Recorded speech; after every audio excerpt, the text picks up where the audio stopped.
ये कहानी है द बरेली सीरियल किलर की। 2024 की तपती हुई दोपहर थी। गांव की गलियों में रोजमर्रा की जिंदगी चल रही थी। महिलाएं अपने कामों में लगी हुई थी, खेतों में हलचल थी, सब कुछ नॉर्मल लग रहा था। लेकिन तभी गांव के बाहर से एक खबर आई, ऐसी खबर जिसने पूरे इलाके की सांसें रोक दी थी। गन्ने के खेत में एक महिला की लाश मिली है और ये कोई साधारण गाँव नहीं था। ये वही इलाका था जहाँ पिछले साल भी इसी तरह की रहस्यमयी हत्याएं हुई थी। लोगों के दिमाग में एक ही सवाल घूमने लगा, क्या वो फिर लौट आया? जी हाँ, हम बात कर रहे हैं उस सीरियल किलर की जिसने पूरे 90 गांव में दहशत फैला दी थी। तो स्वागत है आप सभी का मौजी क्राइम स्टोरीज के एक और नए एपिसोड्स में। मैं हूं मनोज दनोदा। उस सुबह कुछ किसान अपने खेतों में काम कर रहे थे और तभी उनकी नजर गन्ने के खेत के अंदर एक 50 साल की महिला के शव पर पड़ती है। शरीर बिल्कुल शांत पड़ा था, कोई हलचल नहीं थी। पुलिस को सूचना दी गई। जब पुलिस मौके पर पहुंचती है तो उनके चेहरे का भी रंग बदल जाता है। महिला की गर्दन पर गहरे निशान थे, ऐसे निशान जो किसी रस्सी से गला घोटने के बाद बनते हैं। पुलिस तुरंत समझ गई कि ये हत्या कोई साधारण हत्या नहीं है। ये वही तरीका है जो 7 महीने पहले कई हत्याओं में देखा गया था, यानी कि इससे पहले भी बहुत सारी हत्याएं हुई थी। दरअसल इस डर की शुरुआत 1 साल पहले ही हो चुकी थी। 5 जून 2023 की सुबह बरेली जिले के शाही पुलिस स्टेशन में एक अज्ञात कॉल आती है। फोन करने वाले ने बताया कि प्रताप गांव के गन्ने के खेत में एक महिला की लाश पड़ी है। महिला का नाम है कलावती, उम्र करीब 50 साल। वो अपने परिवार के साथ एक सामान्य शांत जीवन जीने वाली एक समृद्ध परिवार था, उसमें रहती थी खुशी खुशी। लेकिन किसी ने उसकी जिंदगी एक झटके में खत्म कर दी। पोस्टमार्टम में कोई भारी चोट नहीं मिलती, लेकिन गला बुरी तरह घोटा गया था। पुलिस ने जांच शुरू की, लेकिन कोई भी उन्हें ऐसा कोई सुराग नहीं मिलता। यह हत्या एक रहस्य बन जाती है, जैसे वो पिछली हत्याएं थी 1 साल पहले, 7 महीने पहले वो बनी थी। लेकिन कहानी जो है वो यहीं ख़त्म नहीं होती।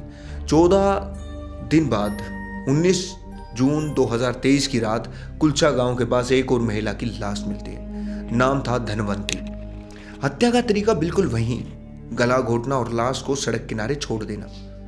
अब सड़क किनारे छोड़ देना ये कॉमन सी चीज़ हो गई थी लोगों के लिए। अब पुलिस को समझ आने लगा था कि ये कोई जोंग नहीं है कि नॉर्मली ऐसा हो रहा है, कोई ज़्यादा व्यक्ति नहीं है। 28 जून आनंदपुरा गांव, इस बार 55 साल की प्रेमवती लाश फिर गन्ने के खेत में मिलती है, लेकिन इस बार मंजर और भी डरावना था।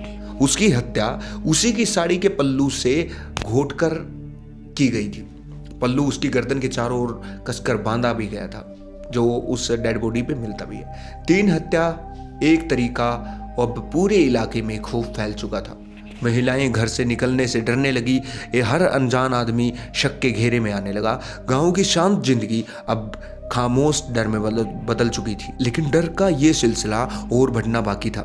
22 जुलाई 2023 खजूरिया गांव, 48 साल की कुसुमा लाश उसी हालत में मिली। गला घोटा गया, साड़ी के पल्लू से गर्दन बांधी गई थी। अब तक 4 हत्याएं हो चुकी थी और पुलिस अब भी खाली हाथ घूम रही थी। हर बार हत्यारा कोई सबूत छोड़े बिना गायब हो जाता था। अब पुलिस ने कमर कस ली थी। ऑपरेशन तलाश शुरू किया जाता है, जिसका नाम ऑपरेशन तलाश होता है। 22 पुलिस टीमें बनाई जाती है। महिला पुलिस कर्मियों को गांव में तैनात किया जाता है। साधारण गांव की महिलाओं की तरह 1500 से ज़्यादा CCTV को फुटेज जो थी उनको खंगाला जाता है। कुछ नहीं मिलता और फिर 600 से ज़्यादा नए CCTV कैमरे लगाए जाते हैं, लेकिन नतीजा बिल्कुल 0 निकलता है, शून्य निकलता है। उसमें कोई खास नतीजा नहीं आता। हत्यारा अब भी आज़ाद घूम रहा था और वो कभी भी कुछ ऐसा कर सकता था जिससे एक और इंसान की जिंदगी खतरे में आ सकती थी। एक सुरक्षा गार्ड ने पुलिस को खबर दी कि उसने एक संदिग्ध व्यक्ति को देखा है जो नॉर्मल नहीं लग रहा, थोड़ा अजीबो गरीब लग रहा है। पुलिस ने बिना देर किए उसे पकड़ लिया, क्योंकि पुलिस को भी लगता था जो भी हाथ में आए, जो क्या पता कौन हो, तो वो मौका नहीं छोड़ने चाहते थे। तो नाम था कुलदीप। जब पूछताछ शुरू हुई तो सामने आया कि उसने सबको, जो उसने बताया वो सबको हिला देता है। कुलदीप ने 9 हत्याओं का कबूलनामा किया। जांच में पता चला कि वो मानसिक रूप से बीमार था, औरतों से गहरी नफरत करता था। उसके घर से कोई महिलाओं के निजी सामान मिलते हैं, बिंदी, आधार कार्ड, कपड़े के टुकड़े मिलते हैं। उसने सभी हत्या स्थलों की पहचान कराई जहां पर उसने जो ये कांड किए थे। पूछताछ में उसका अतीत सामने आता है। बचपन में उसके पिता ने 2 शादियां की। सौतेली माँ का व्यवहार बेहद क्रूर था। पिता उसकी सगी माँ को मारते पीटते थे। यहीं से उसके अंदर औरत के लिए नफरत पैदा हो जाती है और वो नफरत धीरे धीरे हिंसा में बदल जाती है। ये कहानी सिर्फ एक सीरियल किलर की नहीं है, ये कहानी है डर की, लापरवाही की और उस खामोशी की जो कई बार अपराध को जन्म देती है। आपका इस मामले पर क्या मानना है? प्लीज पहले इस तरह हो जाती तो कुछ जिंदगियां बच सकती थी।